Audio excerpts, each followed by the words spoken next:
Adam Corolla and Dr. Drew. Would you sleep with sick women? I may be pregnant, but I'm still a man. Spank the unruly ones. It's indecent, it's vulgar, it's blasphemous. I'm gonna ride you till you can't stand up. Come on, let's go down. All right, keep your shirt on.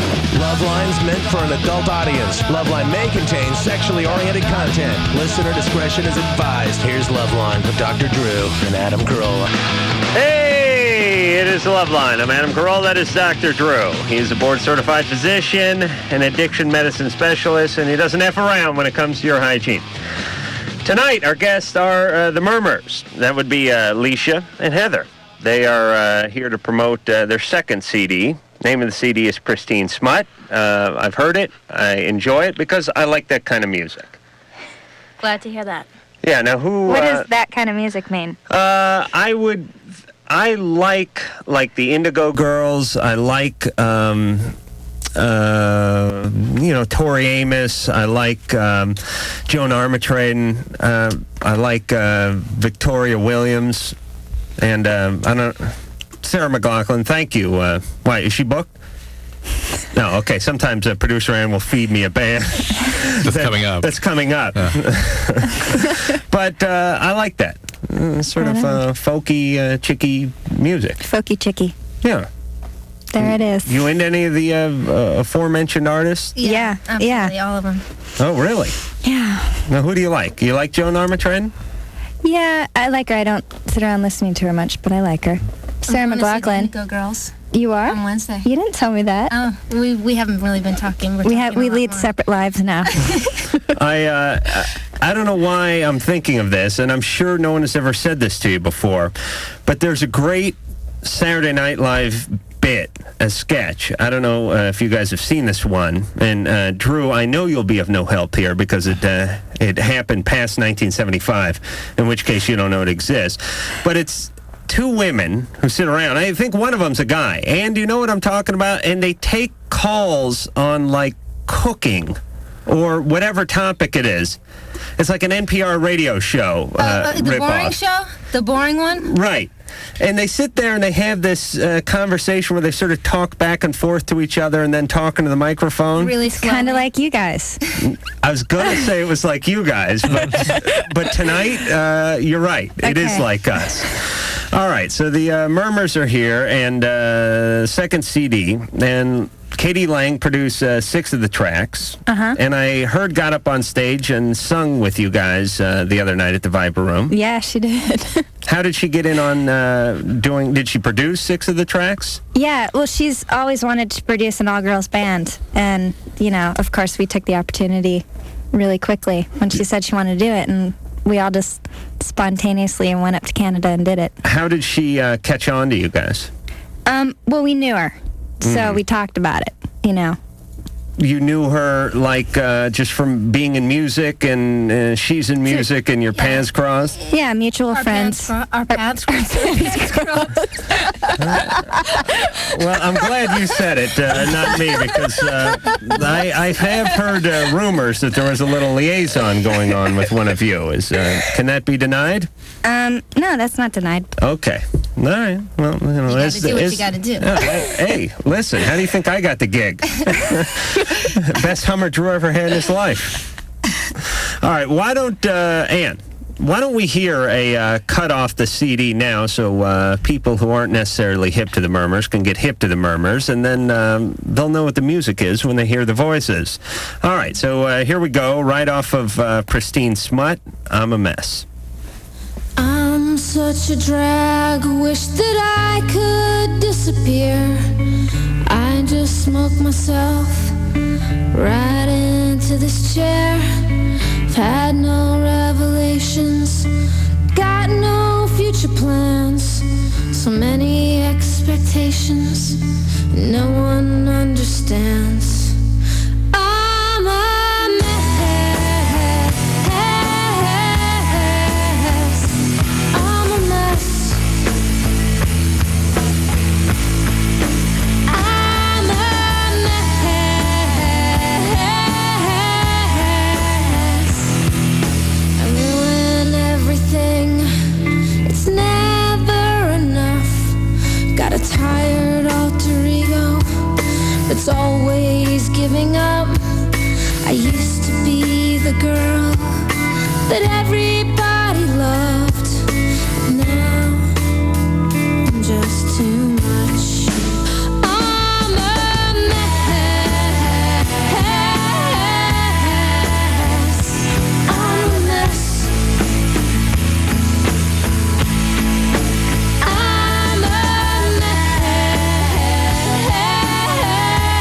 I'm a mess. I'm a mess. And I'm crying all the time. How bad can it be? I wish that I was dead temporarily. I'm a mess.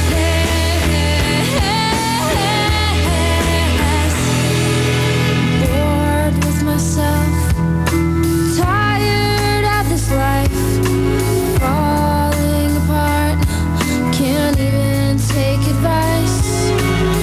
I'm so gone, need my prescription to relax. Now, wasted like the rest.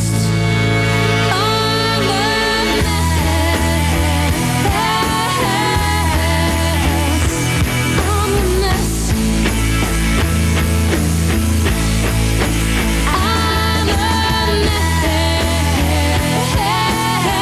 a mess. I'm a mess.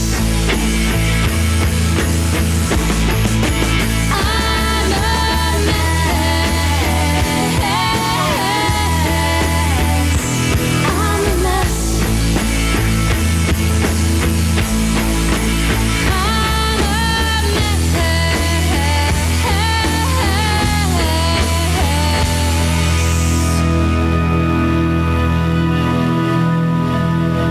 Yes, the Murmurs. I'm a mess off of Pristine Smut. Oh, boy. I was about to mispronounce her name. I just had like a brain freeze. Leisha and Heather are here, both from the aforementioned group. And you guys are going to go out, I hear, on tour somewhere around the beginning of August. Yeah. Yeah. I'm going to start going around and around and around. And where are you from? New York originally? Yeah, well, we're based out of New York City. We moved here last year. So now I guess we're based out of LA. Uh-huh. Since the other half of our band is from LA. And you guys, I was reading the bio, says you met in an acting class. Mm-hmm. How long ago was that? A long time ago. We were, what, 19? 18? 18. And you're 20 now? 26. Wow. 26. I'm 25. Well, okay. See, it sounds like that show. And doesn't it sound like that Saturday Night Live sketch? Okay, wait. Hey, what you got there? Peanuts? See, I haven't seen it, so I can't play along. Yeah, but you really don't even need to. You just, on autopilot, you're So nailing you're it. insulting me. No. And I don't even know it. It's a brilliant bit. It really is. All right, and played the subways and came up the hard way and did. No One's Dad was a big time producer or anything like that. No, we're still doing it the hard way. Yeah, we have a long way to go.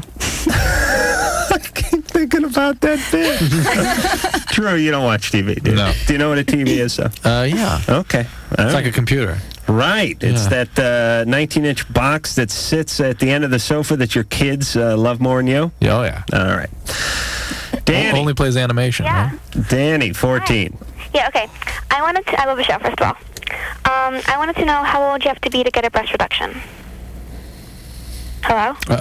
Well, please. We're not plastic surgeons here. We had to think about it. There's not an absolute age limitation on this, but most surgeons, I think, would be very reluctant to do it before the age of 18. Oh. There can be some continued growth. It might be something you reconsider. I mean, they can actually grow during the surgery. Can't they, Drew?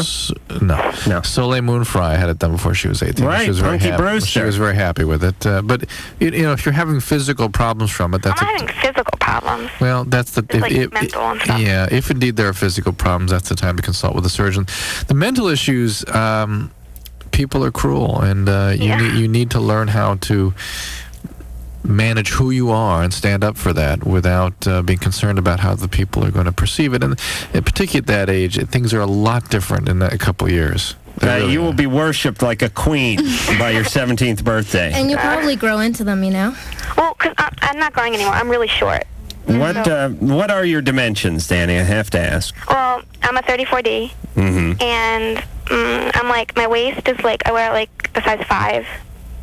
And I'm like 4'11". Yeah, 5 is a small. Very small. 4'11", 34D. How much you weigh? Like 110-ish. So, I'm like I'm overweight. How do you know you're not going to grow anymore? Well, my whole family's short, and I haven't grown since like 3rd grade, like height-wise, so I'm guessing. I would guess if you haven't grown since the 3rd grade, you're due for like a 2-foot spurt any day now. I would guess you're going to grow. Oh no, but I have like a huge growth spurt. Like I grew 6 inches in 3rd grade. I would still expect you to grow a little bit, but be that as it may, things can be a lot different in a couple of years, and that's why people tend not to recommend making any surgical kinds of changes in your physical characteristics until you've had a chance to develop a little bit emotionally and see how you feel about it. I wanted. I remember back when I wasn't quite that young. I was about 16. I wanted a brow reduction. God, if you'd only done it then. Yeah, I really should have moved then. Now it'd be too costly. There'd be too much time. Think of all the lives saved. Had a wax. But I think you should be proud of your boobs. But I definitely, our drummer Sherry just bought a minimizer, and she's got big boobs. I've got big boobs myself. What's a minimizer? It's just a bra that makes your boobs look different. Oh really? Yeah. It definitely flattens you out a little bit. Because drumming with giant breasts would be quite a novelty. Yeah, I mean, you could pack an auditorium just based on her doing a long John Bonham type solo. Yeah, it's fun to watch. We're going to be playing the Michigan's Women's Festival, and that's a nude type of thing, and I'm trying to get her to not wear a shirt because she should be proud. I mean... All right, hold on. Danny, we're done with you and your breasts because I've just found out about the Michigan's Women's Festival. All right, but okay, thank you. Be proud of yourself. See ya. Be proud. Okay. And give it a few years. And 34D is not, grotesquely large. As a matter of fact, if I were mayor, that'd be the only ones I let within the city limits. So you just make it under the wire, Danny. Thanks. All right, the Michigan Women's Festival. That's it. The topic for the rest of the night. You should have brought this up. No men allowed. Not even, you can't even have a tape with a man singing on it. But I'll tell you what they can do, and I'll tell you what they do. Oh, yeah. They come in the middle of the night, and they change the porta potties. That's their job, and then they have to With leave. hoses, and then they leave, right? And is this a lesbian thing? No, it's a women's thing. So women of all different... Everything. But it turns into one big lesbian fest eventually, doesn't it? Yeah, it does. A little bit, yeah. It does. Of course. I mean, mostly lesbians, but definitely non-lesbians. Yeah. Kate went. Our friend Catherine went. And she's straight. Right. She didn't stay that long. She showed up straight, but she left a lesbian. No, she left the next day. Are there other bands with new drummers and stuff like that? With new drummers? It's probably just going to be our band with the new drummer. I want you to be aware that Adam will be probably parachuting into this thing, I suspect. Yeah. I can see his mind wheels going. You're risking death. Really? I don't think but that. what a way to go. 10,000 angry lesbians just dismembering you. Why do they have to be that angry? They're not angry. Yeah, they're very excited. Yeah. All right. Well, she brought up death. That's it. All right. I haven't even heard of this festival. Is it new? It's not new. It's been going on for years and years. I don't know how many years, but I know before I was born. And is there nudity? Are there There women? is nudity. There's an S&M section. There's a nude section. There's a every section Really? of everything that you could ever ask for. I don't mean to just name the S&M section. I don't know why that's the first thing that came to my head. And, I think it's because it's that's where you Love camped Lines. out. I didn't camp out in the S&M section, but I heard it was really disgusting. I thought, but that, I don't mean to say that just talk about that. I want to talk about the good stuff about Michigan because I had a great time. It was one of the most amazing experiences so far. The lesbian festival? Not the lesbian, Michigan? the Michigan Women Festival. All right. With a Y instead of, any at the end. Right. True? All right, we'll figure that one out during the commercial. Yeah, we'll talk about it later. All right, but the guys do get to come in and suck the porta potties dry and then leave. Right. Okay. Right. They can't come in. Got to get one of those uniforms. Adam, Yeah. Hey, you're 16. You're on with the Murmurs. Yeah, I got 2 questions. I just want to say I listen to your show a lot, and I think you guys rock.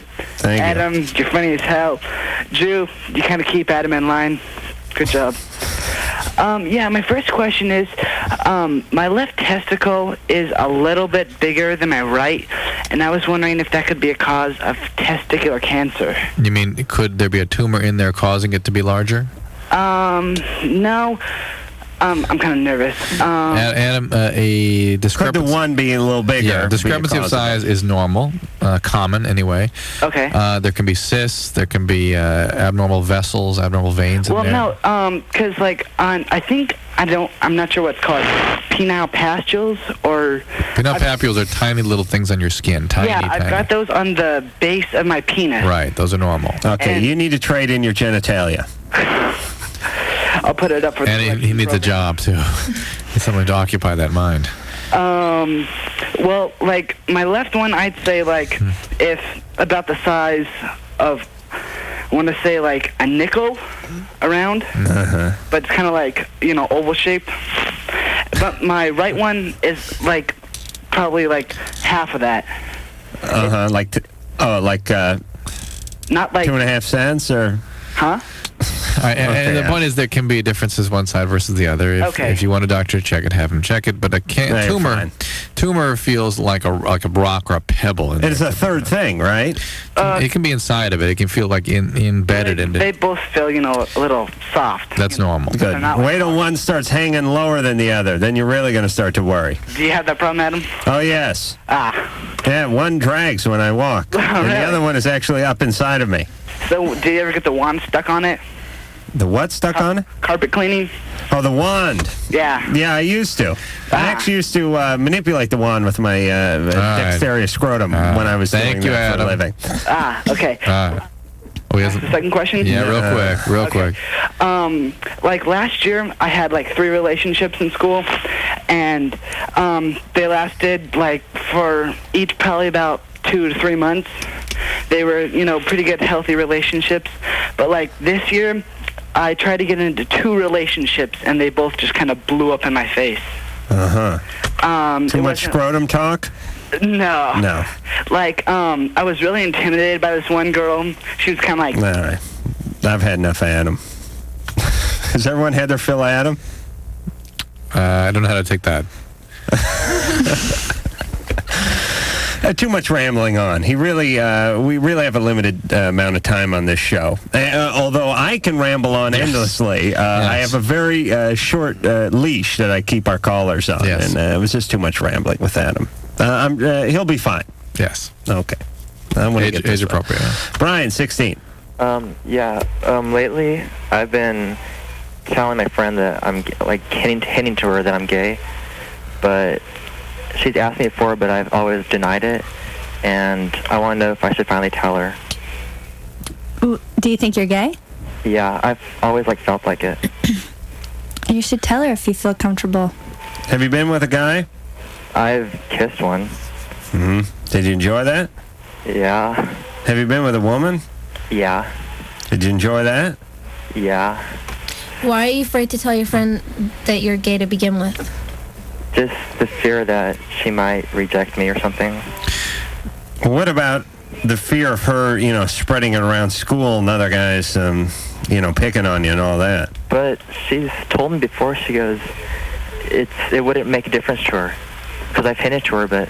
Then you should definitely tell her. Why do you at least tell her that you have feelings for men and women? Because that's really a more accurate thing at this point. I mean, you have questions about your sexuality, right? Yeah. I mean, that's the accurate. You may well be gay, but you just share with her how you're feeling. I mean, try to stay with that. Don't try to put a label on what I am or am not. I mean, you've been with men, you've been with women, you have feelings for men, and you may have an evolving homosexual orientation, and that can be tough to deal with for a guy your age sometimes. Yeah. And you want all the support you can get. Now, if this is a real genuine friend, she will support you through that. Okay. Right? Okay. All right. Good luck. It's like a Quaalude night. It is Quaalude night. Isn't it? Yeah. I blame the guests. Why? I don't know. Because I don't want to turn on myself. Right, you don't want to. We're kind of on Quaaludes That'd be again. too easy. Drew, you're sitting there like a deer Are you feeling in the uncomfortable with us? headlights. No, I'm tired. No, I'm tired. Drew, I always tell when Drew... What? I go with Drew because I go, what do you think, Drew? Drew goes, oh. Drew, I went to you a couple of times tonight and you've had zero response. You just... Yep. Drew does a TV show on the radio. I mean, if you had a camera fixed on him, it'd be a pretty interesting show. But he does not get the fact that this is not televised in any way. Right. He makes these he gives these like inquisitive looks, and then sometimes he like chuckles a little bit, and sometimes he lifts his right brow and he scratches his chin. But none of it goes over the air, Drew. No. I know. It's only 14 years. Just for you, Adam. All right. I will get this show back on track. Drew, give us a call. We will tease it before we go into the break. Come on. Oh, jeez. Okay. Wait a minute. Screw that. I'll tell you what we're going to do. Somebody, Engineer Mike, who sent in the Adam Corolla shuffle? It's a guy named Chris Nelson. All right, because we've all heard the Dr. Drew Boogie and the Dr. Drew Shuffle. Somebody, some listener, I guess, just pieced together the Adam Corolla Shuffle. This should be good. And it sounds pretty solid. And we'll be back with the Murmurs and the Adam Shuffle after this. All of my most sensitive areas were inflamed. Really? LoveLine will be right back to deal with inflamed, sensitive areas.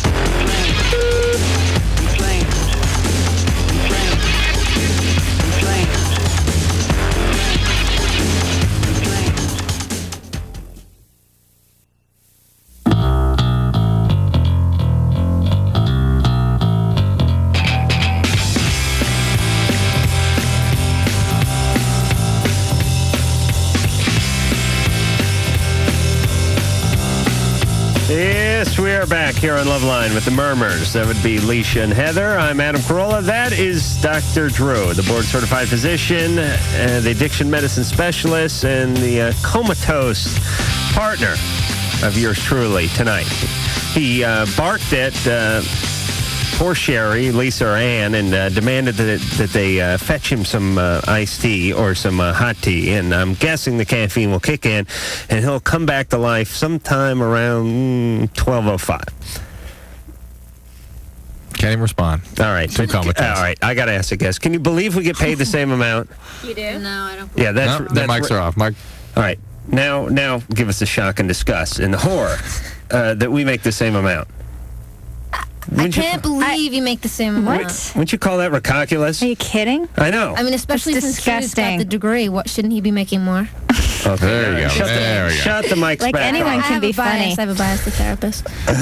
All right, we, as promised, are going to hear a tape. I guess it was a tape that someone listener just sent in to Engineer Mike. This guy pressed it onto a CD, actually. Wow. Wow. Wait, he just send you one of them? Yeah. You put it on a DAD or something? No, he put it on He's a going CD. to play the CD? All right, but can I take the CD?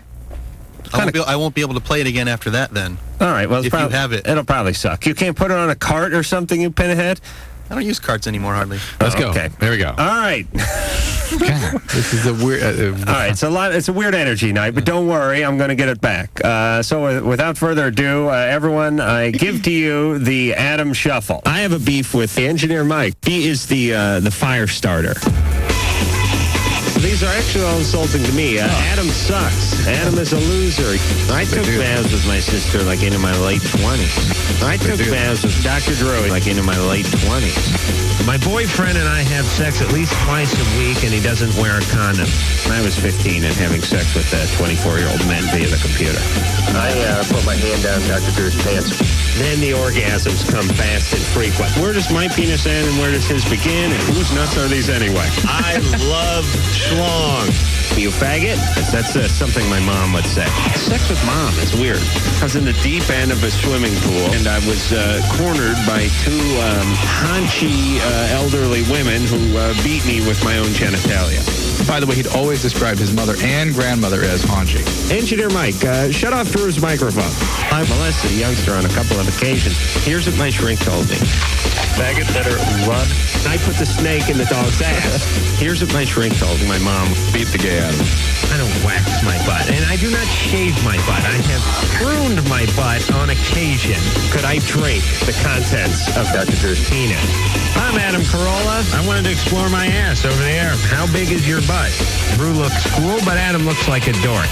Adam, please. Adam, please. Engineer Mike, shut off my microphone. Wow. That was great. Pretty good production. It was So that's very what's good. been going on here. that was just one break. Let's get out of here, Heather. Wow, let's. We're obviously boring these two. Who is this guy? I want to give him a shout out. Nobody's listening. Oh, okay. All right. Nobody's listening to the show. Chris Nelson, who did a fine job fashioning that one, and feel free to do more or do your own Dr. Drew shuffle. We're here with the Murmurs. It's funny that I talked to the booth and didn't get any response. And Juliet. Hi. You're 18. Yes. You are going to turn the show around, baby. Okay. I have a really weird question. What is the purpose of pubic hair and underarm hair? Probably to retain scent, frankly. That is a evolutionary remnant of olfactory instincts that humans used to use at one time. Really? Yep. All right, so yeah, I mean, you would know. Wait a minute. It's important that a guy's groin stunk when you were living in a cave. I guess it's how people knew who they were with. I mean, it's how it was a territorial thing that went on. But it has nothing to do with like warmth or anything like that. No. These are areas that you produce certain odors from. Right. More so than, let's say, the back of your neck or the back of your knee or something like that. Right. You have very distinct odors that come from these areas. Yes. I know. Because, especially, I don't know if women produce the same groin smell that men do. I doubt it. No, they don't. I'm guessing no. Because you kind of have your whole, there's a whole other thing going on down there. I don't know if I have to explain that to you. But guys, to be fair to guys, have a thing going on down there, too. It's more than just two parts meeting. It's 3 parts, right? And you have little Well, it's really 4 if you count the testicles. You have nooks and crannies. You have nooks and crannies where things. Yeah, things collect. Yeah. Yeah, I found like an old pair of keys, and I've been looking for it for years. No, but there is a certain... Drew, you're a doctor. You know what I'm just talking thinking about here. maybe you are the next evolutionary link. I mean, you wonder why we've retained the hair there, and you sort of moved up the evolutionary scale a little bit because you no longer sweat under your arms. No, I don't. But I do sweat from my groin quite a bit. And your head. That's right. I could be... are you calling me the missing link? No, the approaching link. Oh, thank you. I just want to add something. I just found out that antiperspirant causes cancer, breast cancer. I mean, it's not been proven. It's not been You're proven. talking about the aluminum in it or something? Yes, yeah. No, those are all very spurious observations. For instance, that's more rhetoric that you hear at the Michigan Lesbian music for instance, festival. it's been known for decades that Alzheimer's disease is associated with aluminum deposits in these scars within the brain tissue, but because that's there, it has nothing to do with the causative agent. I mean, aluminum accumulates in some strange way in some kind of biochemical reaction, but there are people that receive massive doses of aluminum for treatment of kidney failure, say, they don't get Alzheimer's. Well, Well, that's good to know. Yeah. I'm glad that you. It is corrected weird. that Like for me. they figure out that cods never get heart failure. So if we suck the oil out of a codfish, then we will never get. Right. But it doesn't seem to work that way. I remember with the Alzheimer's things, they speculated that if you drank out of a lot of aluminum cans, and if you ate out of a lot of TV dinners with the foil trays, that this was all part of your aluminum intake, which makes perfect sense, except for it's nonsense. It never seems to work out. And here's the interesting thing. I was thinking about this the other day, is that you can derive all kinds of conclusions about very minute biochemistry, but to then extrapolate to physiology, it's the same as understanding the complexities of how two people interact. It's a very complex thing, and then trying to extrapolate to how a country would behave. Right. It's the same issue. When you understand how molecules are interacting, you don't understand physiology. That's how the country is behaving, and that could be a whole different process. All right, but I'm still hip with the deodorant thing. I don't use any, and I'm making my stand. And I barely have breasts. Bridget. Yes. No, Sorry, I was go going to ahead. say there's that crystal. Oh, You yeah, know? yeah. You rub the crystal on Yeah. your armpits. Does that do anything? Yeah, I use it. Really? Yeah, it works. You can smell my armpits later if you want to see. I'll smell them now. Does it? But does the crystal come in like potpourri and country scent and stuff like that? No, I think it's the salt. Something about the sulfur. I don't know. You just rub The that way- rock under you? Yeah. Yeah, and it doesn't clog your pores, you know. And does It's it not- does it stop you from sweating or stop you from smelling? That's a good question because I don't sweat a lot, so I don't know. Oh, okay. Yeah. I'll smell you Maybe later. Okay. All right, maybe you can smell my groin. I don't know if I put it on tonight. I'm not Let me sure. think about that. I'm not sure if I sat on the crystal this evening either. Bridget, 13. Okay, when I was little, my dad raped me a lot, and then when I was 7, he moved out, and I never told my mom or anything. Now my mom is like married to her most recent husband, and they're getting a divorce, and she wants me to go live with my dad, and my dad's like cool with that and everything, but I'm not. Does she know about what happened to you? Yeah, and I told her, but when I told her, she called me a stupid slut, and she told me I probably deserved it. Oh my God. You know, saying you probably deserved it is even more outrageous. I mean, it's 10 times more outrageous. I figured she was going to say you're a stupid slut and you're a liar. Saying you probably deserved it is criminal. Right. It has a criminal feel to it, doesn't it? Right. Yeah. I mean, saying come on, he was probably drunk and didn't mean anything. That's that's horrible. That's denial. Yeah, it's horrible and it's pathetic. But this is criminal. Yeah. And how old are you? 13. It's like commission. It's participating in the abuse. So he raped you repeatedly until you were 7. Mm-hmm. And then they got the divorce. Yeah. And then she hooked up with another guy. Mm-hmm. And now they're getting a divorce. Yeah. Did he ever do anything to you? No, they're like both really bad alcoholics. Mm-hmm. Was she loaded when she responded the way she did? Yeah.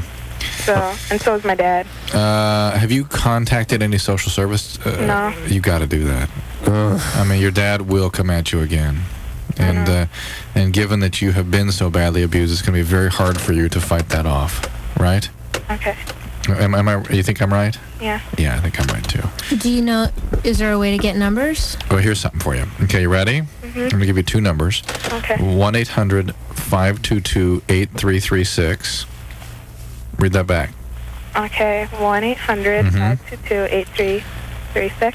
And 422-4453. All right, read the first one back again, Bridget. Okay. 1-800-522-8336. And the second one? 1-800-422-4453. Great. I mean, Bridget, already she is off the scale intelligent-wise from the standpoint of our usual listener spectrum. At 13, got the numbers in the first I know. brush. That by the way, that process usually takes a better part of 45 minutes. Yes, so repeating the numbers over and over. What? Slow down. What? Pencil? What? Yeah. The pencil? Yeah, so you sound like you got a real good head on your shoulders, Bridget. Yeah. And it's too bad that somebody had to get in and interrupt your life this way. Yeah. But it doesn't mean that you can't continue your life and have a good life. Or that you have to roll over and die. I mean, Okay. you can stand up for yourself. Very bad plan to go live with your dad. But Mom sounds like no great jewel herself. I don't She's know. a loser. Yeah. She's pretty crazy. Yeah, it sounds pretty crazy. And what's going on with you otherwise? Are you going to school? Yeah. What are you going into the 10th grade or 9th grade? I'm going into 9th grade. Mm-hmm. How you doing in school? Well, this year I didn't do too well because my mom, sent me away to live with my grandma for, half the year. Because she was having problems with her boyfriend and she had, another kid or something. And Oh, boy. Okay. Her ovaries need to be confiscated. I swear to God. If she shows up at this woman's concert, I want you guys all just dogpile on her and take her fallopian tubes. Okay. I can't believe that people like this continue to have children. And it is a criminal offense in my mind. I mean, Bridget sounds with enough therapy, enough guidance, and enough people around you, Bridget, and your own just sort of street smarts and cunning, I think you're going to be fine. But do you have any brothers? yeah. All right. There. Yeah, you want to meet the guy who's going to kill your kids, Drew? That's Bridget's brother. How old's your brother? 17. And what's he doing? He ran away like 3 years ago. I know. It's like, hey, let's have more kids, though. That is sort of an offense against humanity. It really is. I mean, I really want the government. I'm not a big fan of the government intervening, but I'd like the government to intervene and say, listen, you have 2 kids. One of them ran away. The other one's in fear of being raped. Handle them or we'll handle you.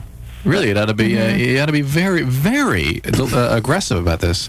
And if there were any point at which we should be deliberate as a society to punish, here it is. And I would say it wouldn't be any of the government's business, except for it becomes the government's business because that she's, getting support from the government, or that at least the nicest scenario is that the brother just ends up doing a little time and going through the juvenile penal system, and that, gets a parole officer, put out on his behalf. This is ridiculous. Bridget's mom's got to be on the dole somehow, and so at least you can institute your preliminary plan of, if you want your check, mandatory sterilization or Norplant. Oh, Norplant. Yeah. Yes, this is my when I become president. Here's the plan. If you have kids, have as many kids as you like. The second you come to me, and when I say me, I mean the government, because I will be the government, and say, listen, I need some money to take care of these kids I had, I will say I will sign the check when you put the Norplant in your arm. Now, people think of this as almost, what do we do with Hitler-esque, but think about it. You don't have to get the Norplant. Just don't ask me for any money. What do you do with the men that perpetrate all this? You just collect their genitalia. Knee in the groin. No, you go on your collection system. Oh, the men that want money? No, the men that perpetrated all this, that created these children. Oh, yes. They will be systematically eliminated. I will have a hit squads that go out at night. I thought you were just going to collect their genitalia. That was no. I'm doing it a step better because I know the Murmurs don't like men much. Do you? Yes, we do. Oh, you do? All right. I thought I was just kissing up to you by saying you should kill all men. They did until tonight. All right. All right. We're running late for break. I think the show's getting steered back onto the highway. We're out or the low way, whatever the case. Well, what I'm saying is you're feeling it. We're coming to life again. 20 minutes ago, we're in an irrigation ditch by the side of the road, sucking carbon monoxide. Now we're starting to pull back up onto the shoulder. I feel it. You do, don't you? I feel it in the tragedy of that last phone call. Yeah, really heartbreaking. Yeah, it's reality. Is Bridget still on the phone or no? She's listening. Bridget, I had a question for her, so forget. All right, well, I'll tell you what. We'll go back to her. Yeah, when we come back, we got to go to break. Yep. All right, after this. Meanwhile, as the faceless evil closes in on the hapless, sleeping populace across town in a shanty one-bedroom, an old woman feeds her parakeet. Come on, Chirpy, have some cheese. You love cheese. Since when are you afraid of cheese? LoveLine will be right back.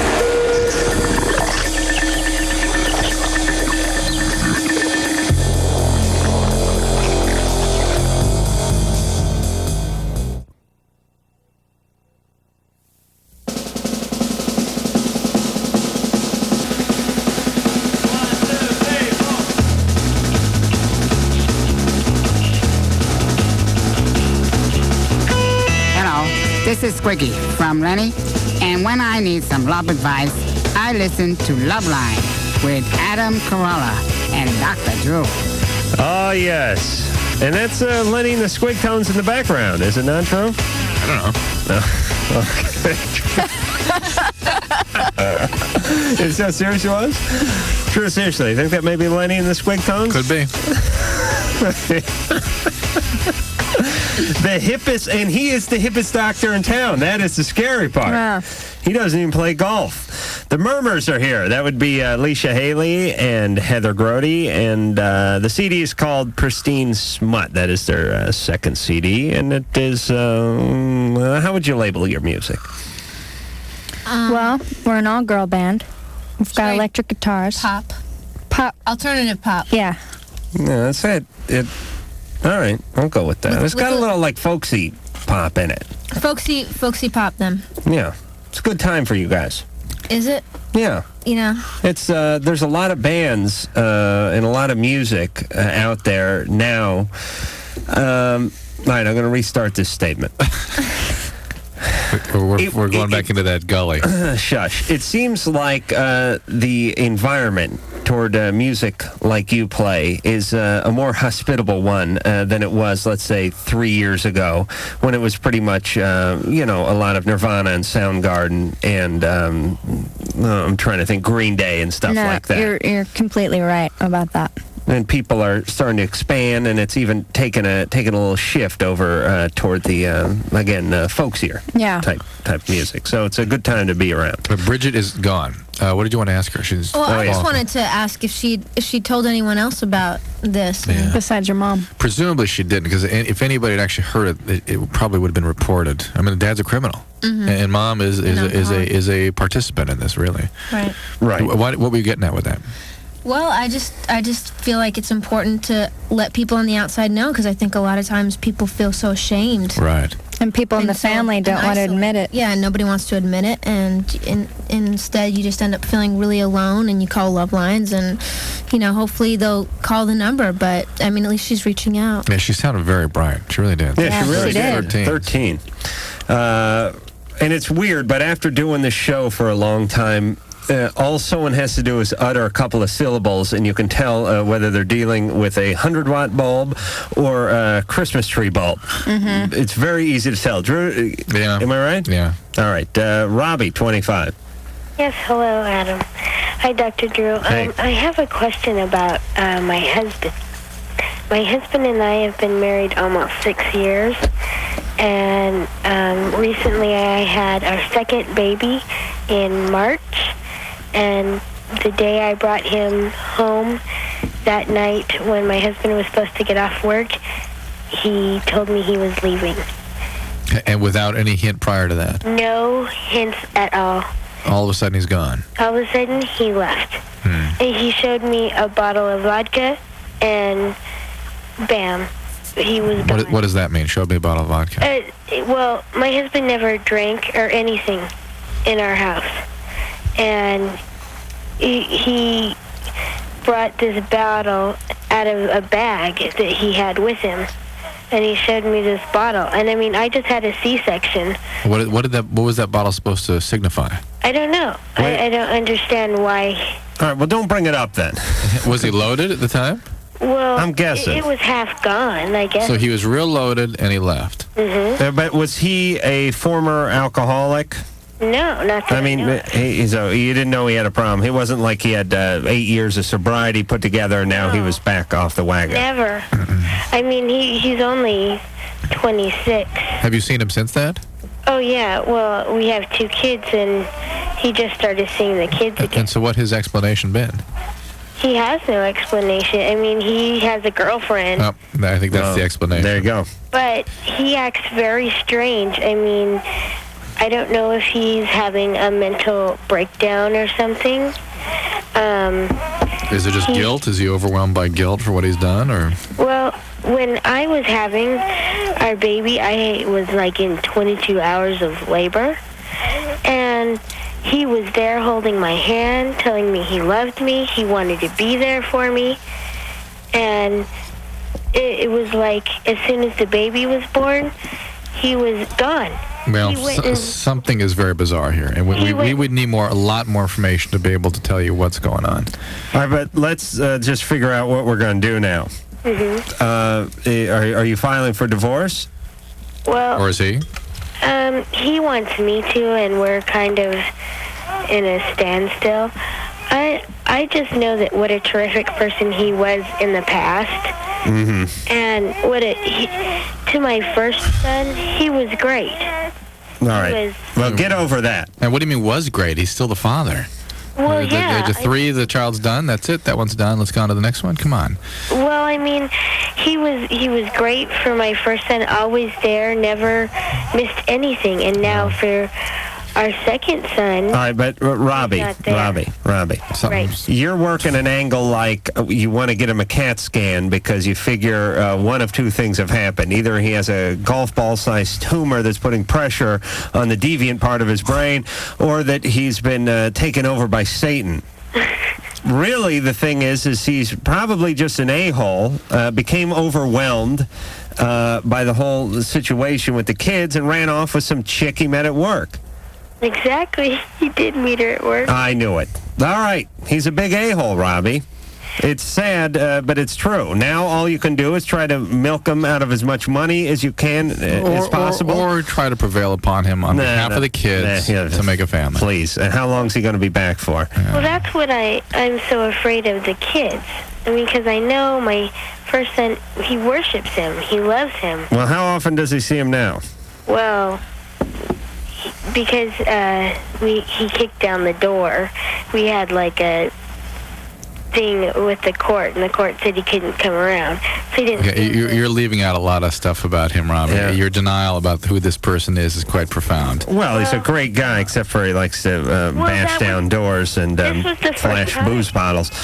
They get loaded, Robbie, and leave, and run off with women. Hold on, Robbie. Let me talk to Robbie. Robbie? Yes, Adam. You sound real naive for 25. I guess. Yeah? Have you led kind of a sheltered life? We're reaching for our wallets. Hold on a second, Robbie. Yes. Ladies, are you sporting any cash? Just see what you can do. Yeah, get out some money, please. What's the wager? Get $1 out, and then I'll explain it to you. I don't have any money on me. You want me to? Oh, no. You see what pigs men are, ladies? Okay. Do you see what pain they bring to relationships? And by the way, if women would just demand that men behave themselves, withheld sex, withheld relationships, really, men would behave themselves. It would be like trained animals, ultimately. Right. No, I don't think so. Or if you just... All right, no, I mean, if people... all right. Hold on a second, Drew. We got about 45 seconds to get on this gambling before we go to break. Now, here's the way it's going to work, Leisha and Heather. Something's up with Robbie. Yeah. I can hear it in her voice. She has a past. Something was done to her, perhaps. She sounds more immature than the 13-year-old Bridget. She sounds more mature than the kid crying in the background. Yeah. We have to figure out. That's what we're gambling here on. What happened to her? Was her dad abusive in some way? Was there some sort of trauma that she received at some point early on? I'm talking, 5, 6, 7 years old. What happened? Where's the family? What's going on? How come she is so naive? And how come she defends a guy he worshipped my son. He was a great guy with the blah, blah, blah. But he's drunk. He kicked in the door and he left with some chick from work. You know she'd still take him back, too, if he called in this very minute. So when we come back, now we'll take the commercial break and we'll try to, don't talk about it out loud, but we'll try to formulate our own ideas. And the gambling will begin when we return. The voices are trying to throw me off while I'm trying to concentrate on this. Okay, you're safe. Thank you. LoveLine will be right back.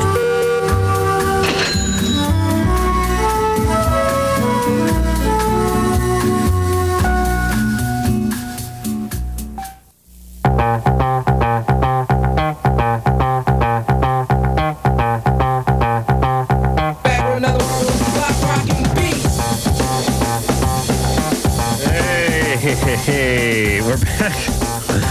We're back with Leisha and Heather from the Murmurs, and I'm laughing because I don't know what it is. Leisha's not a big person. She's not pint-sized, but she's not overly broad-shouldered or something. But she's positioned herself in such a way that I cannot see Engineer Mike at all, and I'm trying to figure out when he points at me when the show starts, and then Engineer Mike is down below trying to get at his own junk or something most of the time. So when I do actually tilt my head, I don't even see his big head over there. All right. He's happy tonight, boy. Yeah, he really is. He's giddy. All right. What is the... Forget it. We'll be back with the Murmurs and gambling all in 10 seconds. This is LoveLine on Radio Station. WEBN Cincinnati.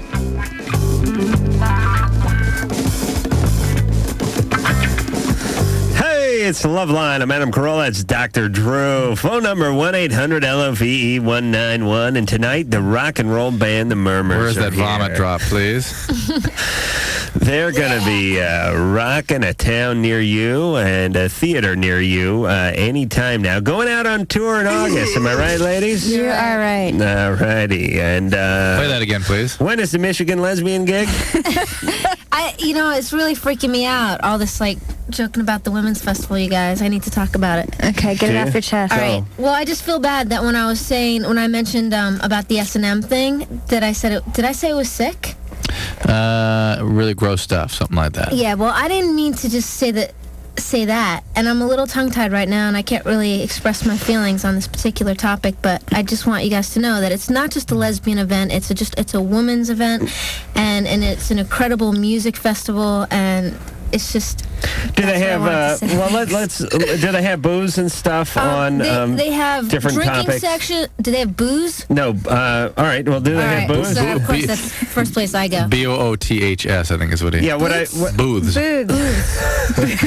I know there's boots there if it's a lesbian festival, like a steel-toe Birkenstocks. But you're about to see one. Experience one, I think. Groin, get ready.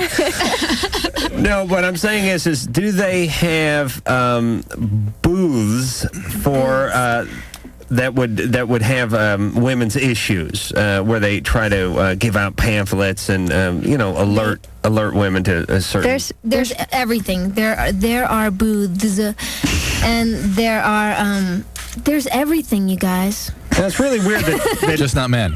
Just not men. Yeah, but when they need the toilet clean, who do they call? Men. That's there's right. Therapy. There's workshops. There's music. There's music. Does this take place over one day? This takes place over a period of a week in August. Wow. And we're going to be playing on August 14th. I'm not making. I feel like I'm representing our. You're okay. what? People. In a really negative. No, you're doing Heather, great. you're all right. You're doing all a great right. job. Thanks. All right. Relax. I'm just having Ricky Rackman flashbacks, and I'm getting really defensive. Well, that's you don't. cool. That's whatever. We're all friendly here Okay. now. Okay. Wow. There's going to be no Because attacking. I'm okay. All right, I'm okay. Drew, are you okay? I want to bet. I want to get this, All right, let's get to history bet. straight. Leisha, you okay? Yeah, I'm doing all right. I want to get back to the gambling All right. because I Robbie. think I know. Can I go first? Dr. Drew, tell people that what you told us about the bet, that it's not making fun of. Yes, the purpose of these, when we do this, people occasionally. please. Well, people sometimes get surprised or critical of this, and the point is not to make fun of the caller. The point is to highlight how predictable people are in terms of the experiences they have, the kinds of families that they come from, and then the way they conduct themselves in their relationships. It is predictable to the point that you could actually bet on it. And we did that. We've started to do that. And usually we hit the mark. All right. Heather, is it cool? Yeah, it's cool. All right, let's go. Drew, would you like to start? No, or- I want to finish. Okay. Leisha, would you Yeah. like to start? Go ahead. I think that she had an alcoholic father who Good bet. probably abused her. In what way? Son of a bitch. I had that Physically. written down. Physical abuse. Yeah. Okay. Physical abuse from an alcoholic dad. And, of course, verbally, too. I'm sure, All right, but you can't pick too many. Why? It's like, look at it as... Well, if you're beating someone up, I'm sure you say something along with it, wouldn't you think? Okay, but I'm saying you look at this as a, it's a blackjack table. You're just upset because I those probably three were said what mine. you're... Yeah. Absolutely. But I'm just saying you got to play one hand. You Okay. can't peek around and see what everyone else is doing. So you're going with alcoholic dad. Physically Yeah. abusive. Physically abusive. Yeah. Fair enough. Good bet. Heather. I'm saying alcoholic father, and mental abuse, verbal abuse. I'm saying she did not get physically abused, but might have heard her mom get physically abused. Another good bet. Very good. All right, I'm going with alcoholic gym coach. This is a little twist. Come on. Okay. Come on. Well, now I'm dumbfounded because... there's always a fallback position. All right, I will go Sexual abuse. with the old sexual abuse. Yeah. Thank you. And Drew? I'm going to go a little different this time, even though the ladies have made some great bets. Is that Robbie never saw any kind of kindness in her family. I mean, the fact that her ex-husband could be present for the child was somehow surprising and delightful to her because she never saw that from her parents. I would say the parents were like very angry, distant, unavailable, like a lot of chaos. Like Still they together? traveled a lot, worked in a carny or Still something. together? And that's why she hangs on to the fact that he was so great at that And one it's time. right because that's amazing to her to Alicia, see don't any bolster his point. to see any kindness was like amazing to her, and the other stuff, all the abuse and violence, well, that's what she's used to in the home. All right, so married to the strong man and the bearded woman. Right. Robbie, Yes. you're 25. Right. Please tell me there was some sexual abuse in your background. No sexual abuse. Oh, son of a bitch. I don't have any alcoholic parents either. Good. Wow. My parents were divorced when I was like 3 or 4. My dad asked us when me and my brother were very young if we wanted to live with him or my mom. And I said I wanted to live with him. So we went to Hawaii, and we didn't tell my dad or my mom. And that's when he sexually abused you? No, my dad never sexually abused. My dad was a good guy. Where was mom? Well, my mom didn't know that we were in Hawaii. Ever?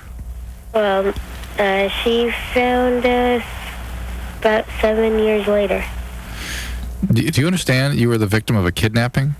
Right. You were kidnapped from your mother at an extraordinarily delicate age. What age was that again, 3. Robbie? I was at that time I was 7 when we left. And she found us when I was like 15. Was she going out of her mind? I mean, was she filing police reports and, putting pictures on telephone poles? I don't know. Robbie. Yeah. I don't think she was. Why? I mean, she says she looked for us, but, I mean, she had all the Social Security numbers. My dad never changed them. What was going on before he left? Before my dad left? Yeah.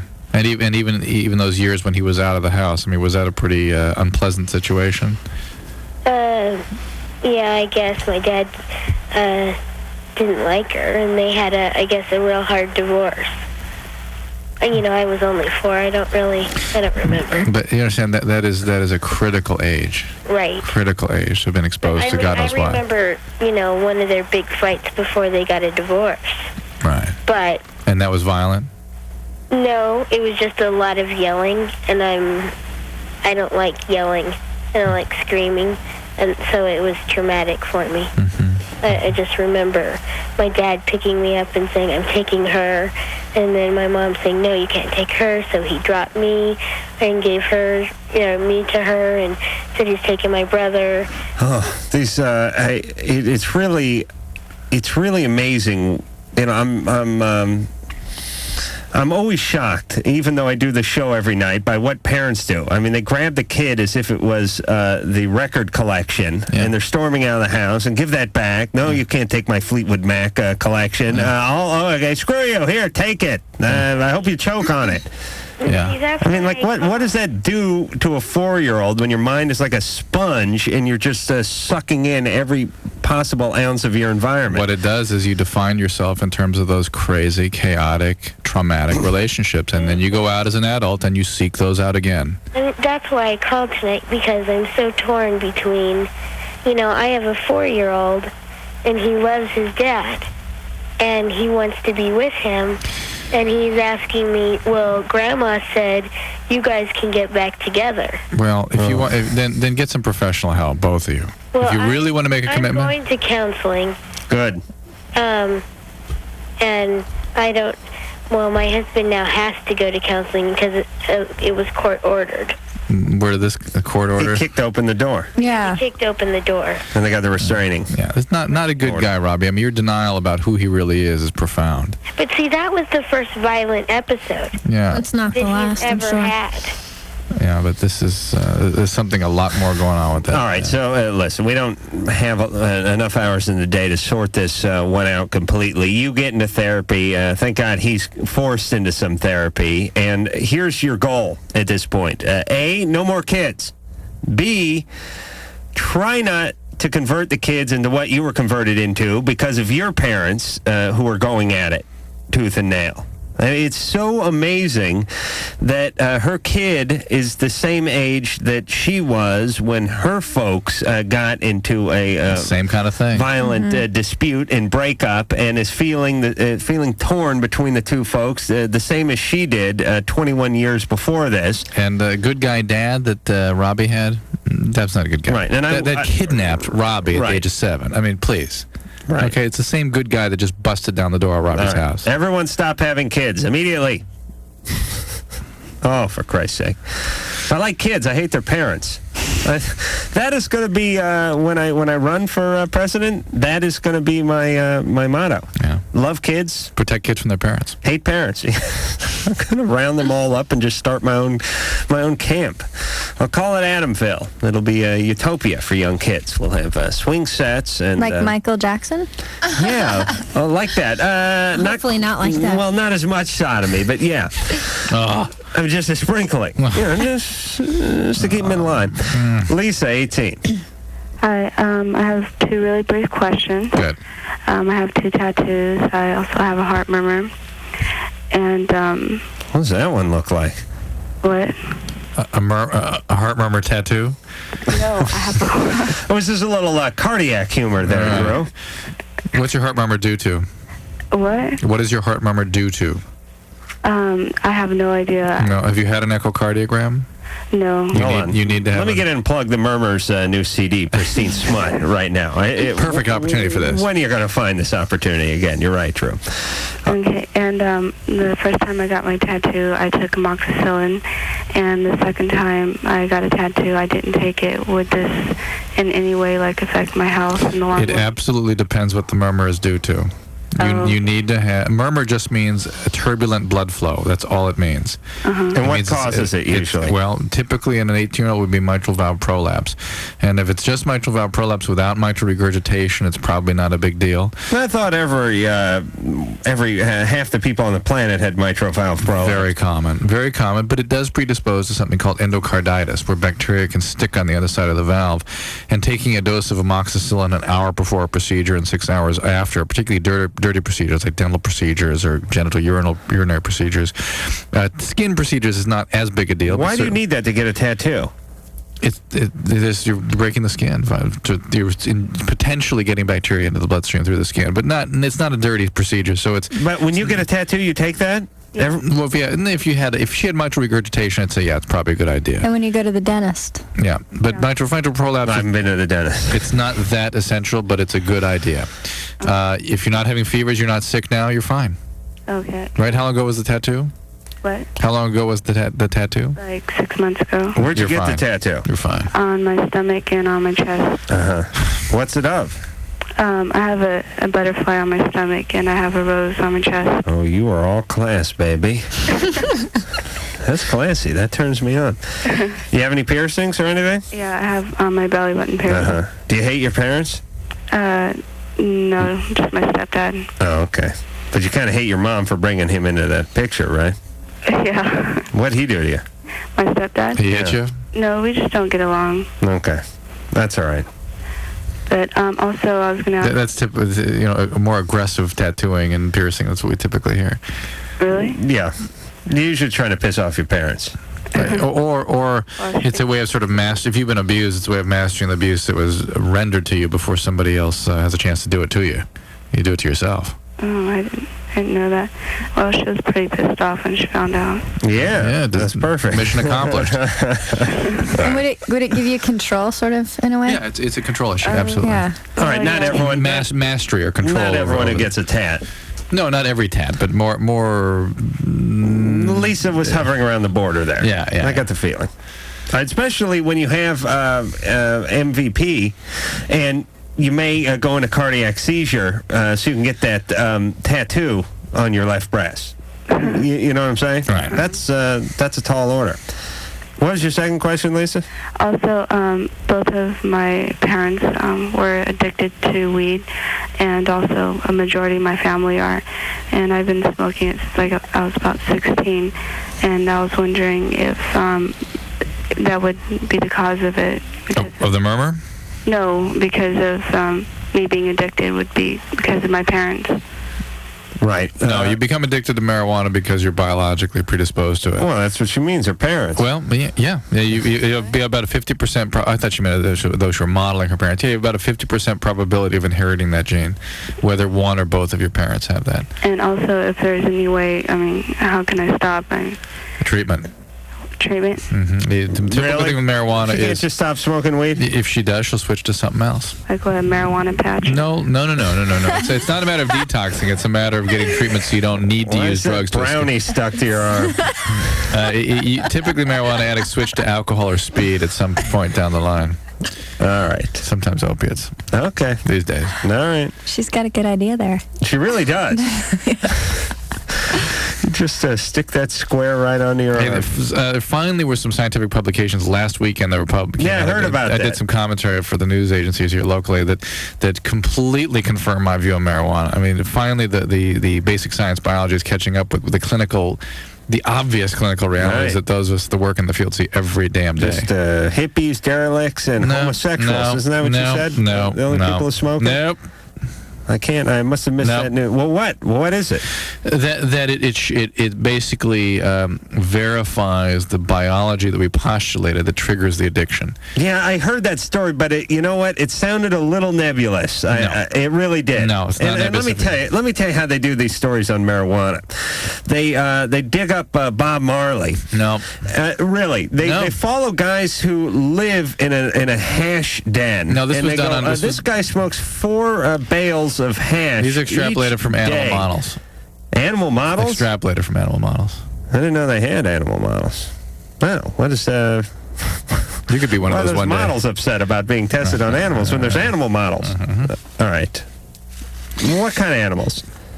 Mostly rats and alcohol. But you can breed addicted rats and mice. That's the way you can breed addicted humans. That's a good detail. Andy, the cool job is the scientist that gets to take the bong load and then blow it into the rat's face. You ever get your dog stoned? No? Heather? Cats. Yeah. You get your cat stoned? Yeah, we used to get our cats stoned. Yeah, it's kind of cool because really the cat could care less, but you're baked. By the time, here's the deal. You cannot get a cat stoned without you doing 10 bong loads yourself. And then, after blowing 10 bong loads worth of weed into your cat's face, you could think the stereo was stoned, too. Oh, look at it, man. It's just messed up. And then the cat will just be sitting there, and you'll be going, look at him napping, man. Oh, he's effed up, man.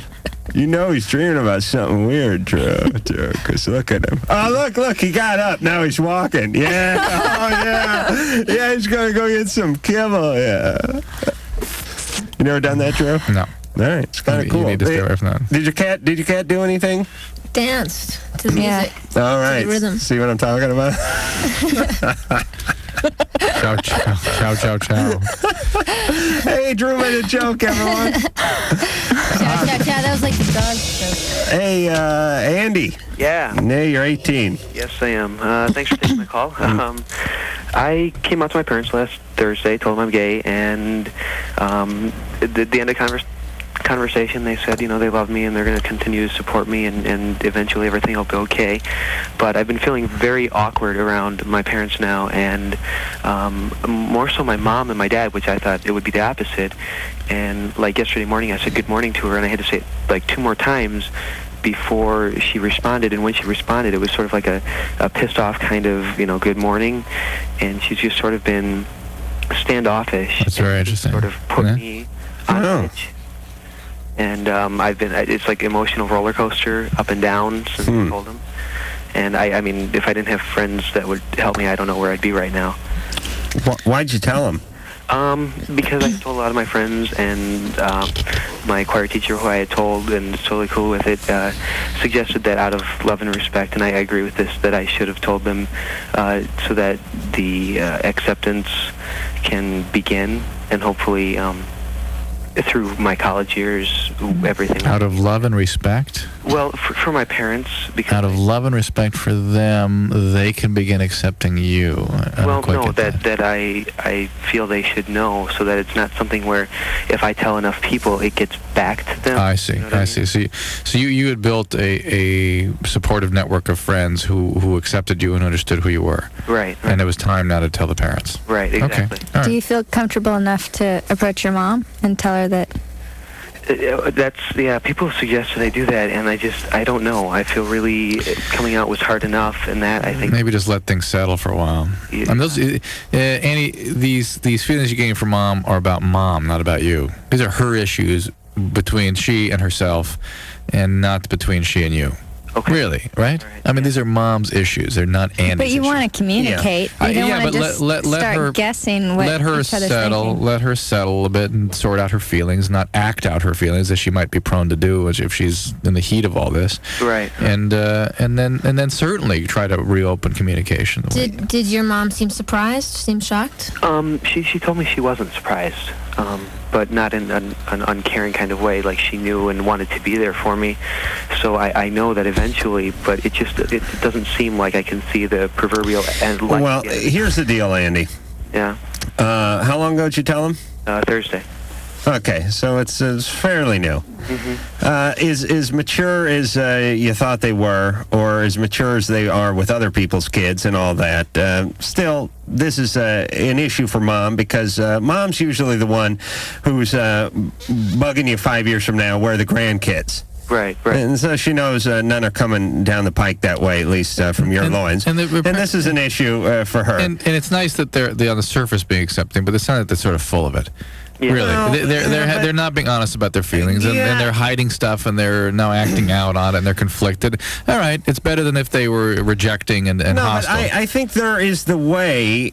You know, I don't want to take the moral high ground here. There's the way that you would like to respond as a human, the way you fancy yourself responding. That if my little girl brought home a 600-pound black man, I would like to think that I say, oh, that's wonderful, as long as she's happy. But I would have feelings. I would. I wouldn't.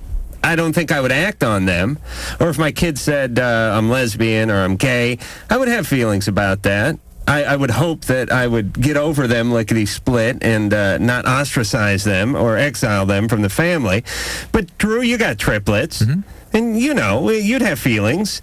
And the way you would hope that you react and the way you actually react when it comes down to your family are sometimes different. And it sounds like your mom got caught a little in between here. Right. And I'm guessing that she's a decent enough woman because you probably would have never told her in the first place if she was one of those people that couldn't handle it. Absolutely. But sometimes people paint a little rosier picture of themselves, and when it happens in their own backyard, they get a little bit more uptight than you would have thought. And I think that's what happened here, Andy. But I'm guessing she'll come through. It's just going to take her a little bit of time to make the adjustment.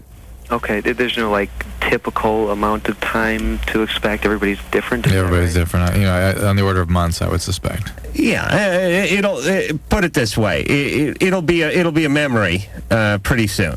Okay. All right. But give her a few more weeks before you bring the guy over. I think it'll be a few more weeks before I get one. Oh, okay. Fair enough.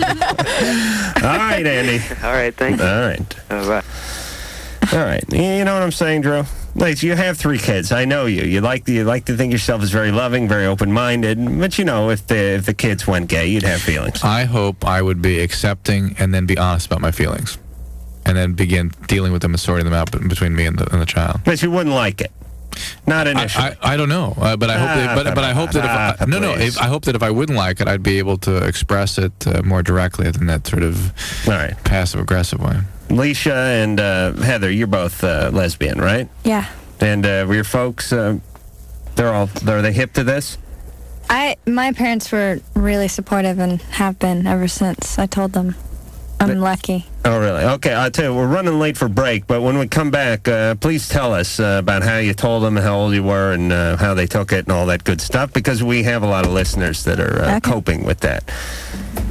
don't think they're aware of how much they suck. Hey, that's not very nice. You kissed my mother with that mouth? I mean, your mother? LoveLine will be right back.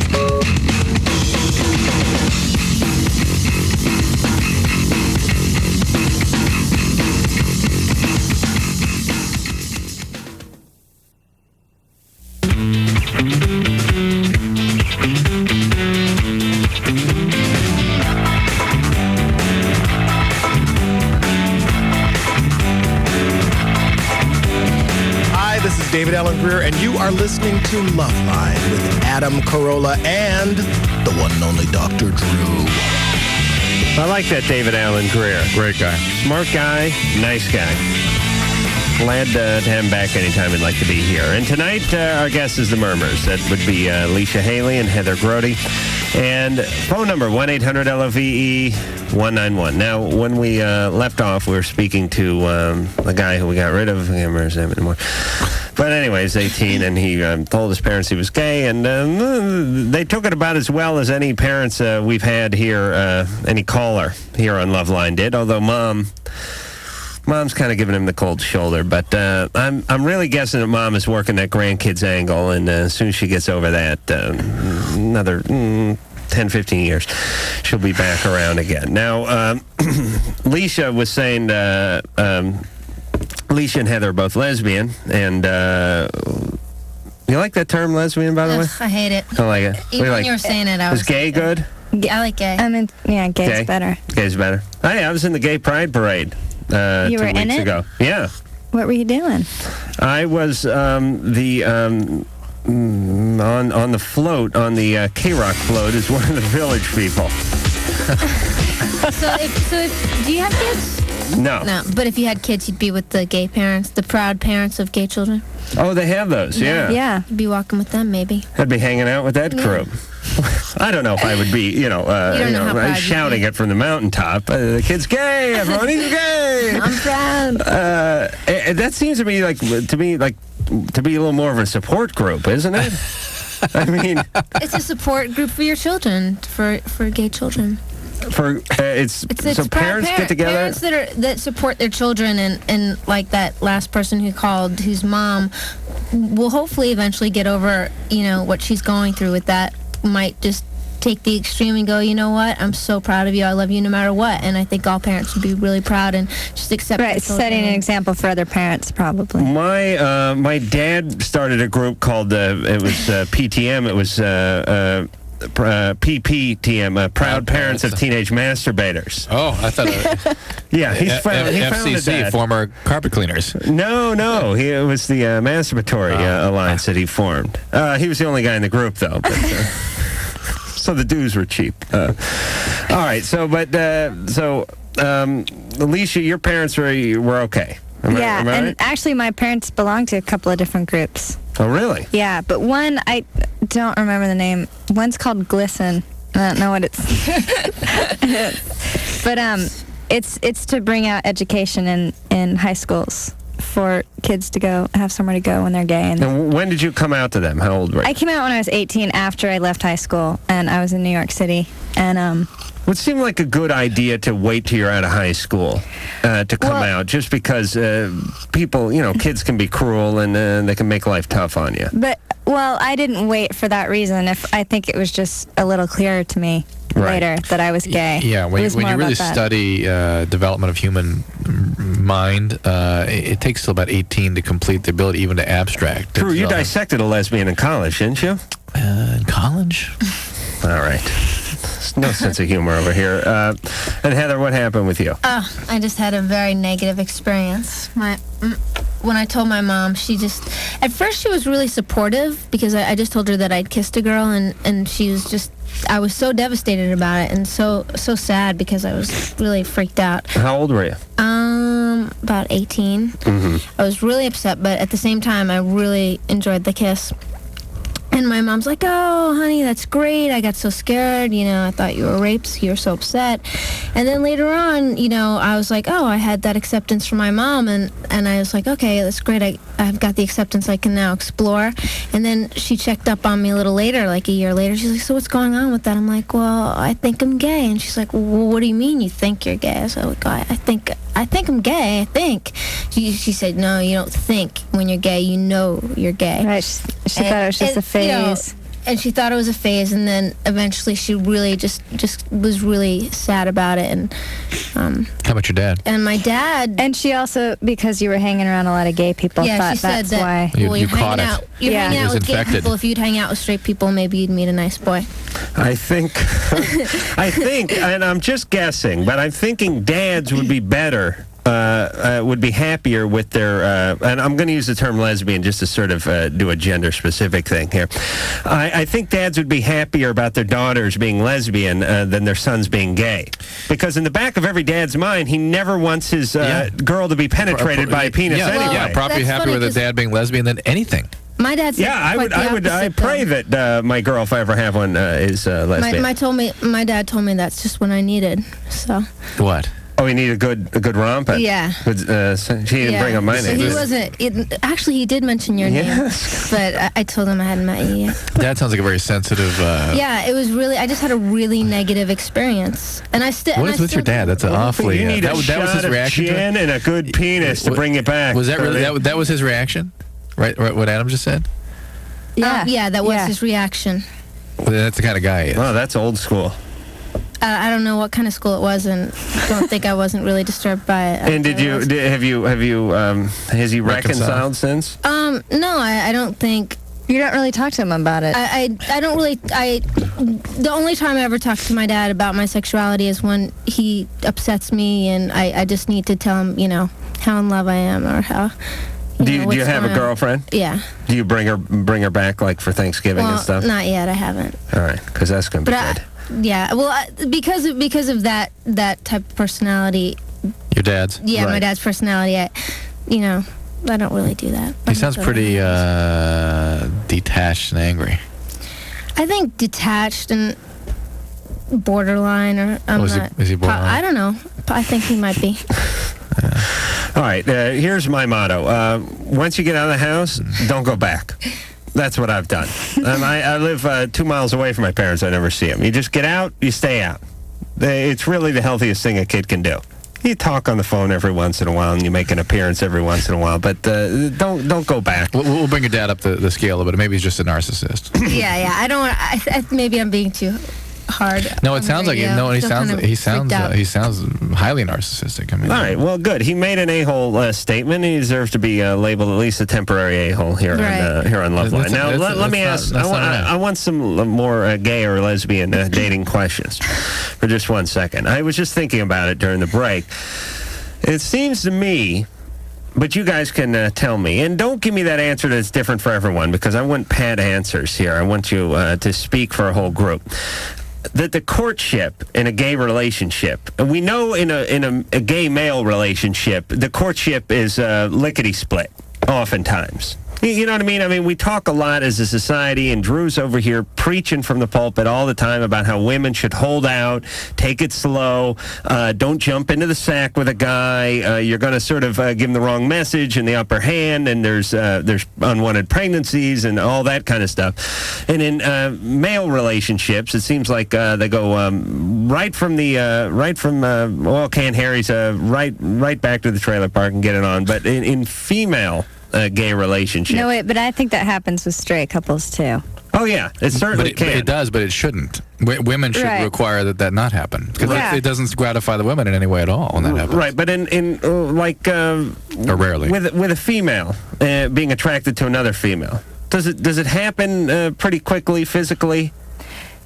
It didn't for me. There's a long courtship.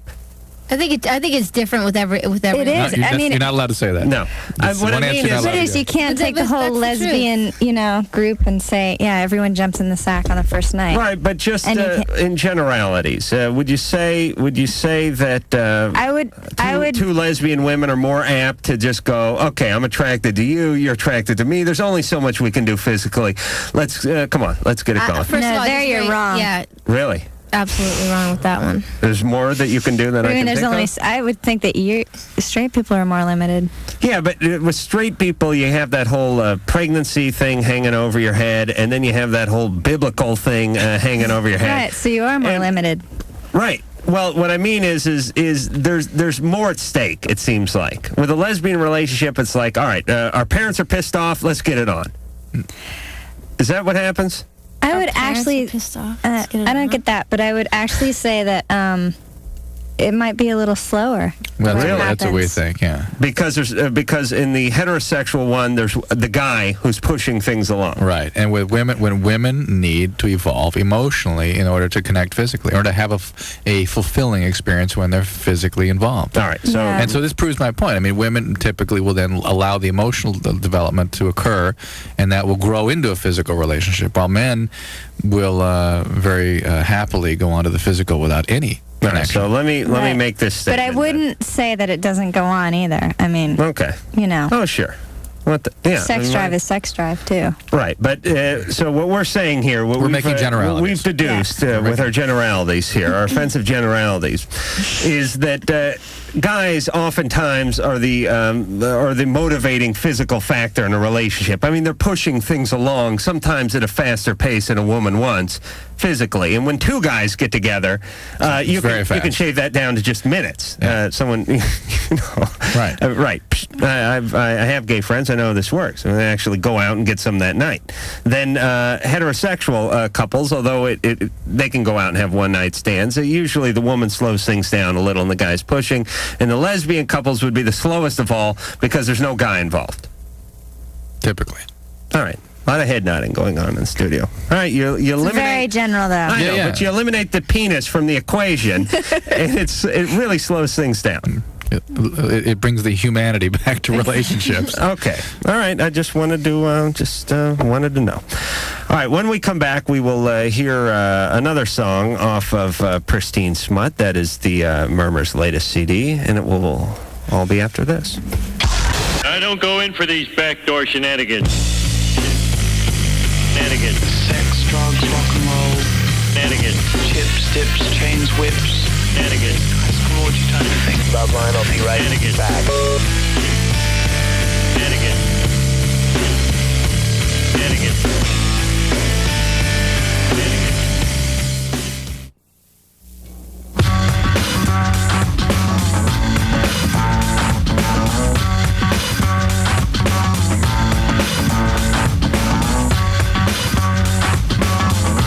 This is Suzanne Summers, and you're listening to LoveLine with Dr. Drew and Adam Corolla, so don't go away. Yes, you is. And because I want to finish our interesting conversation off the air, we're just having a nice talk. Drew, stay out there because we're going to play a song. This is from the Murmurs, who are here tonight. The name of the album is Pristine Smut, and this cut is called Big Talker.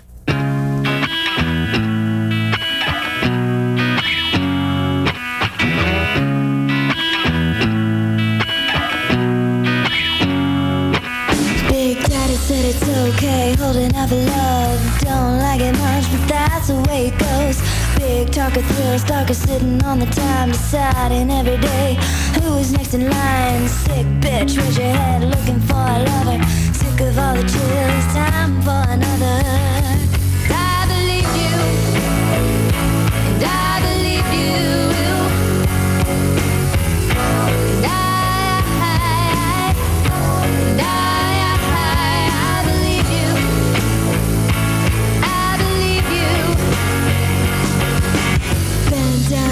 Put your head on my lap.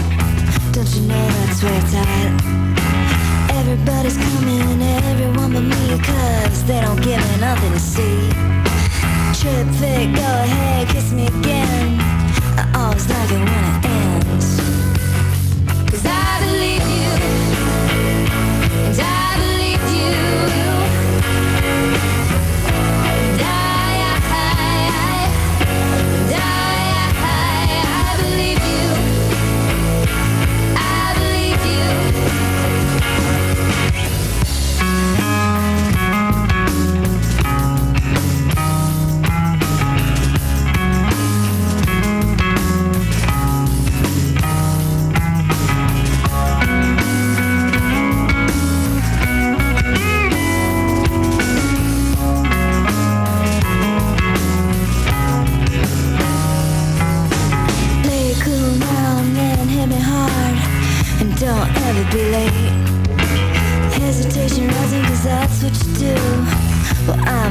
it too. 'Cause I believe you. I believe you.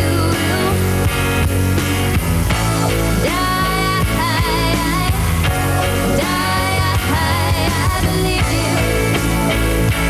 I believe you.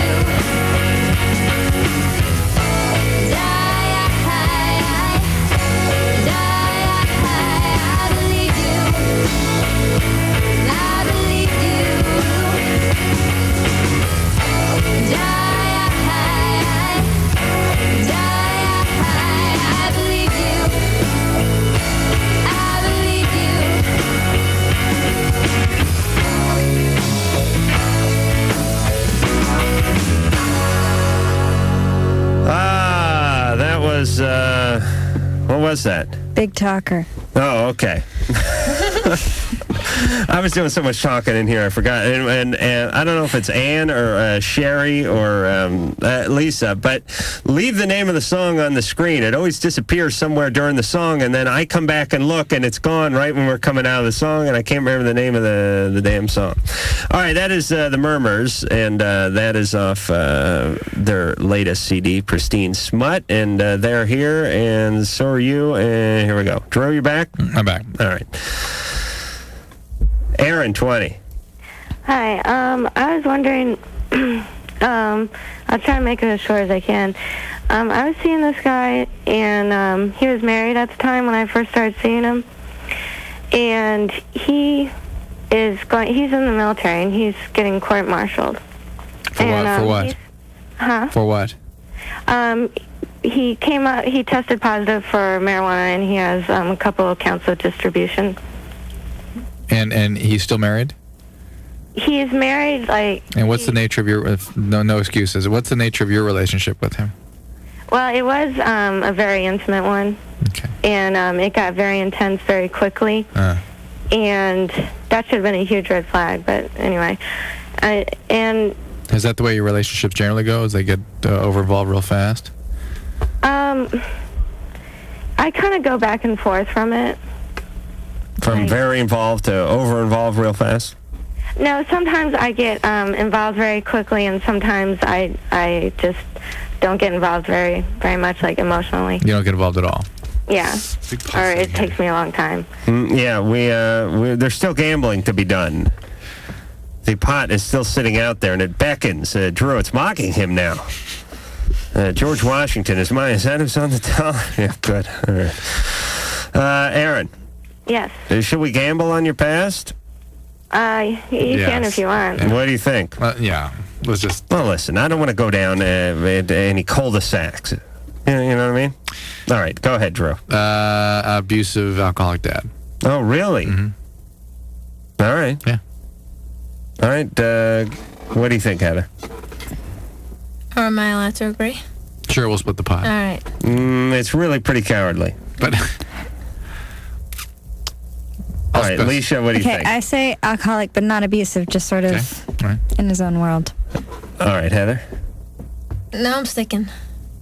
You're sticking with Drew? Yeah. I'll go. You know what, this is equivalent to when you play 21 and the dealer shows an ace and insurance. That's what Heather's doing. She's doing the insurance thing. That's fine.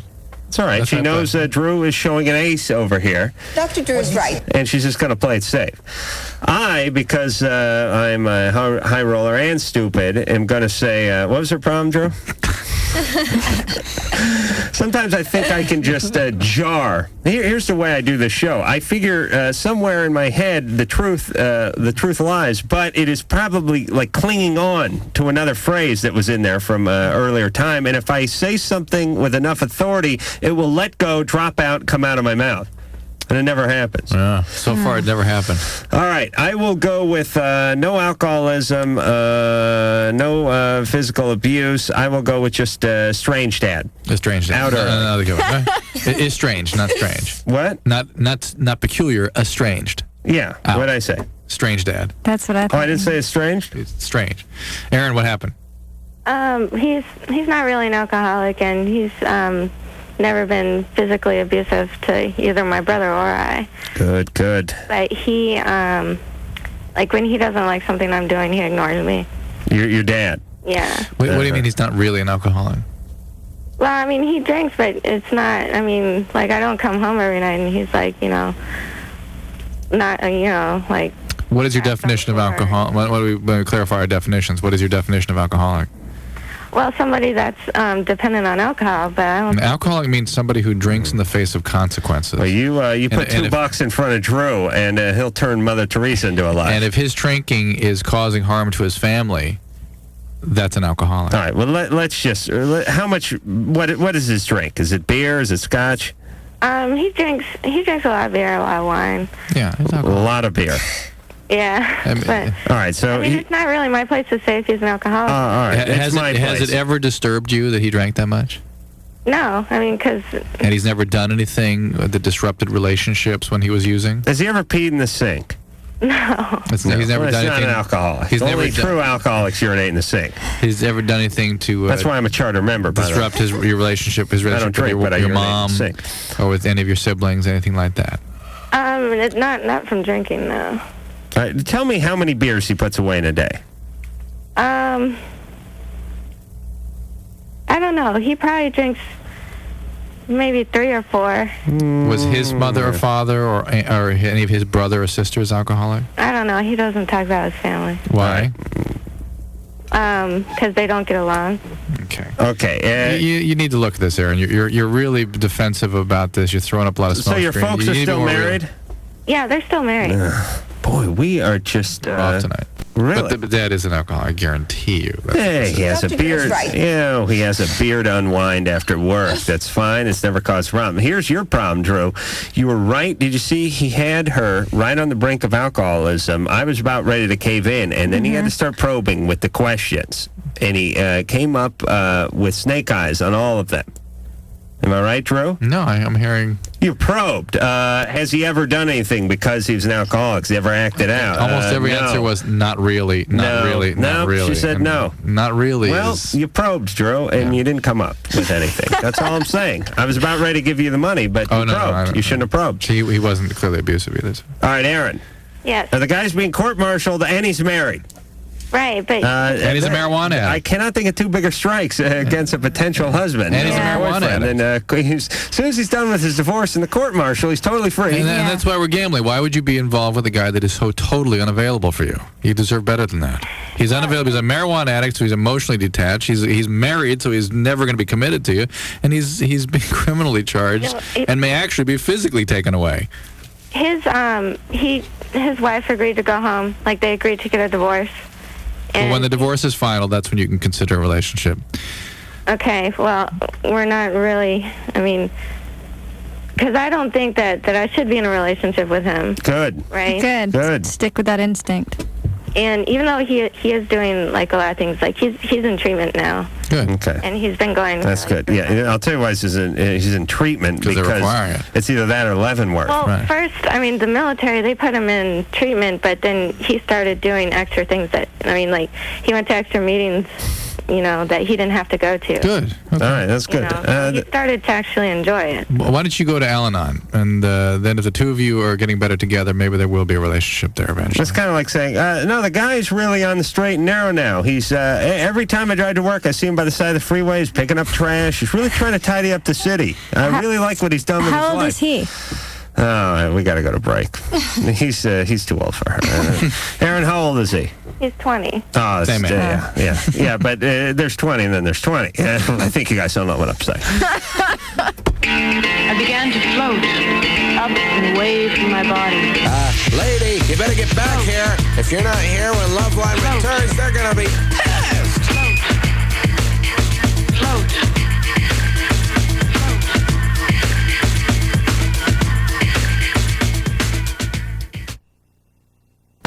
This has been LoveLine. The opinions expressed herein are certainly opinions, that's for sure. If you'd like a written transcript of today's program, you probably should have written it down yourself. And if you did, we'd like a copy. LoveLine producer Ann Wilkins. This broadcast was copyright 1997 Westwood One Entertainment. This music is MXPX on Tooth and Nail Records. Sit, Obo. Obo, stop dragging your butt across the carpet.